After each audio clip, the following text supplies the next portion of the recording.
Hi golfers, Nick here from American Golf. I'm down the Aintree store. Today I have with me the Taylormade M4 iron and the Taylormade M3 iron. So these are just about to launch in the UK on the 16th of February. Price wise, they're coming in pretty low. I thought it was a pretty good price point. $649 for a set of 7 clubs M4, $779 for a set of 7 clubs with M3, which is pretty good price point I think for a club that's just about to launch. Obviously that's the price we do at American Golf, and that is fitted as well, so it's worth getting these clubs fitted. Come and try them out. So in terms of technology, both of them feature the ribcore technology, which by the sounds of it just gives the club a bit more support for these face slots. So these face slots are designed to increase ball speed across the face or off centre hits, which I will be testing it for today. I have to be honest, we've had a few sets of M2 and M1s having to be replaced because these face slots coming out, so hopefully this ribcore technology will help with that. Give it a little bit more support. Hopefully we won't see any clubs with the face slots coming out, but I have to say Taylormade have been very good sort of replacing them for the customers, which is good. So in terms of technology, both clubs feature the speed slot and the face slots for the ball speed across the face. M3 has tungsten in it to help with launch and spin. M4 is a slightly chunkier iron. If you look behind the ball, the top line and underneath, slightly longer head, slightly more offset. So you expect the M4 to be more of a game improvement iron, maybe someone that slices it, maybe someone that mishits it a little bit more, that's looking for a bit of forgiveness. I have been fitting these golf clubs this week. I've just not had a chance myself to test them out, but they've both been performing well. I've done quite a few sets of M4 already, fitted, obviously ready for launch. So just looking at the loss, I've got 2 7 irons here. So the M4 28.5 and the M3 30.5, so I'm expecting longer distances with M4. I'm going to hit some shots out the centre, see what they feel like, but also I'll be hitting some shots toe and heel just to see what the forgiveness is like, see if there's a big drop in ball speed. We've got the Foresight GC quad set up with Pro V1 golf balls, and I'll be using the normal shaft that I use for the Taylormade clubs, which is the KBS 120 stiff. So let's see how we get on. So first up, I'm going to test the M4. So you can say this replaces M2 from last year, but definitely a bigger head. But feedback from customers is they like it. Now it's a bit chunky for me, a bit offset, but let's see how it performs, how it feels.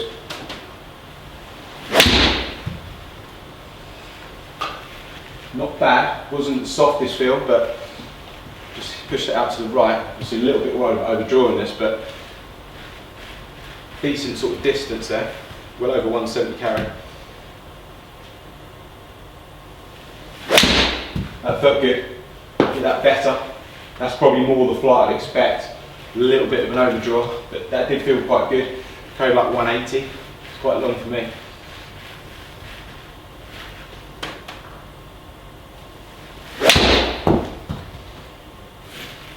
Yeah, similar to that last shot, a little bit overdraw. This is what I'm sort of expecting for this head. Decent sort of carry distances there. We're going to look at that data in a minute, but I'm just going to hit one. Try and hit one off the toe, see what happens.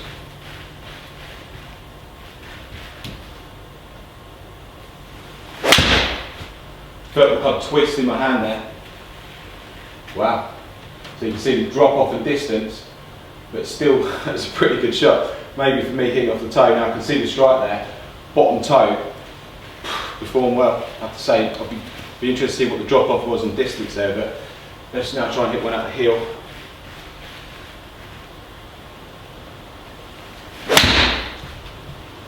Yeah, definitely out the heel. Again, drop off, but it's staying pretty straight.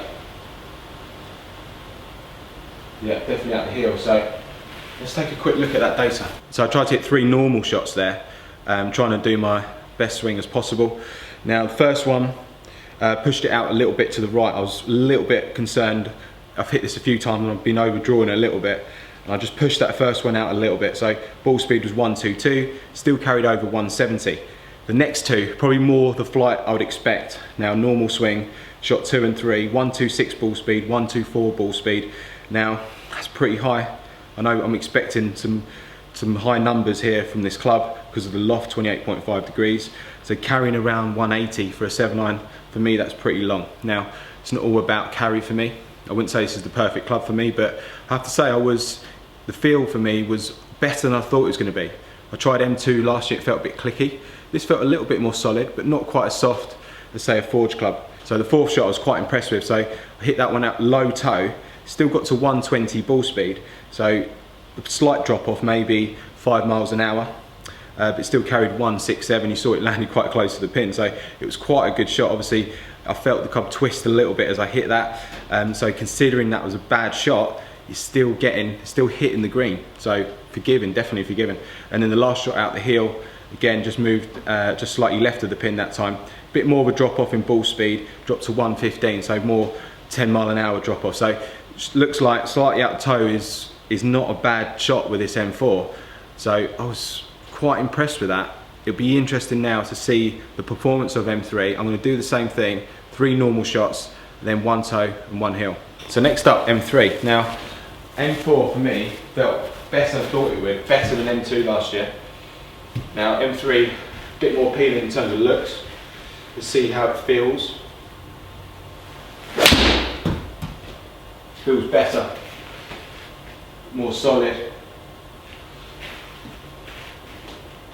That wasn't a bad shot really, that one. Just right at the pin.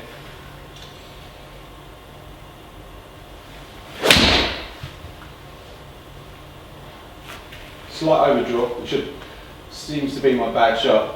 Still distance wise 175. I'm not expecting this to go as long as M4 because of the loft, but let's go one more.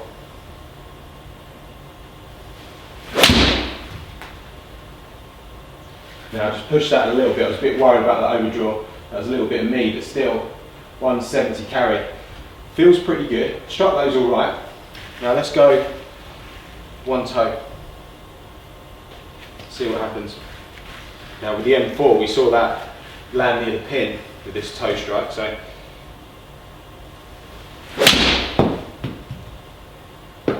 similar again. So a bit drop off in distance. Now it's just dropped to the front of the green. But yeah, definitely out the toe, but it felt okay. You've got these face slots are doing something. Now heel.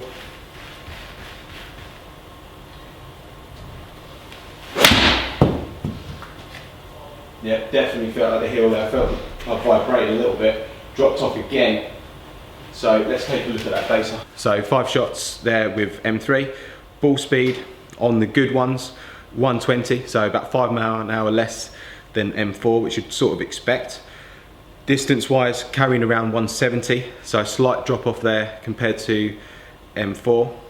And the ball speed from the toe strike 115, so 5 mile an hour drop off, and at the heel 111, so about 10 mile an hour drop off. So first glance is similar. Let's sit down and look at this data in a bit more detail now. Okay, so you've seen me hit a few shots there on the quad. First impressions, obviously prefer the look of M3 over M4. Not sure I'd be putting it in my bag, but in terms of feel, it felt better than I thought it would. M4, it felt better than I thought it would. Definitely an improvement on M2. I think M3 is an improvement on M1 as well from last year. So let's take a look at some data. Now, first of all, with both clubs, I hit some standard shots. So I tried to hit them as normal as possible, and then obviously I hit the toe and then the heel strikes. So first of all, looking at the M4, the first one I just pushed out to the right, but the next two got sort of 125 ball speed, which is quite high for me. Compared to sort of 120 with M3, so you would expect faster ball speed with M4 because of the loft, so no surprises there. Looking at the toe and the heel strikes, both clubs dropped off about 5 miles an hour out the toe, and both clubs dropped off about 10 miles an hour out the heel, so very consistent there. Obviously Taylormade said this club is forgiving, so there was a drop off in ball speed which you're going to expect, but direction wise pretty good, so it's forgiving, and like that has been proved in testing.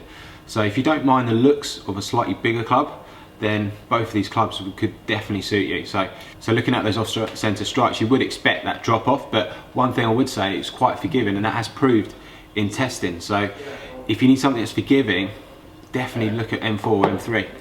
Now looking at some distances here, for the first standard shots, looking at about 180 carry with M4 out for some good strikes, compared to just over 170 with M3, which is still long for me for a 7-iron.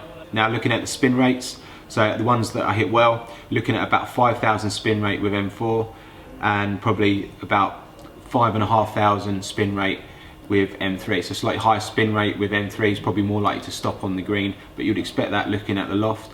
So both of them are quite a little bit low on spin for me personally, but you can expect that with a lower loft and a lower launch. Launch angles, M4, good shots, launching around about 16 degrees, 16, 17 degrees, and about the same with M3 as well. So obviously stronger loft M4, but they have got quite a bit of weight at the bottom just to help launch the ball. So similar launch conditions from both of these golf clubs. So we did see a drop off there in ball speed. So looking at distance wise, so the one out the toe for M4 168, which was about 10 yards drop off, but it still went pretty straight. And then with the M3 163, so about 7 or 8 yard drop off in distance, which you would expect. And then the shots at the heel, about a 10 yard drop off with M4 and about a 10 yard drop off with M3. So consistent in terms of both of these golf clubs. Toe and heel strikes, 10 mile an hour drop off out the heel, 5 mile an hour drop off at the toe, but still went pretty straight. So I think for most golfers out there, it's quite important that the club still is forgiving and it still goes pretty straight. Now, just going to take a look at the range view, and I think it's quite important sometimes when you're looking at golf clubs. I like to look at trajectory. So first of all, looking at M4 compared to M3, you can see from the side view, definitely a tighter sort of ball flight with M3, which you'd kind of expect, and I find that with the more forged clubs, the slightly smaller heads, you'd find that tighter sort of trajectory control for me personally. So I think, so for those of you that are looking for maybe a more consistent ball flight and trajectory control, you would say M3 is the better club. For those of you that are looking maybe for some more forgiveness and maybe a bit more distance, then M4 is probably the club for you. But definitely worth giving these golf clubs a try, definitely better than last year. And like I say, if you need something that's forgiving, definitely worth a try. So you're welcome to come down to any American Golf. We've got these now to try, and remember they launch in the UK on the 16th of February.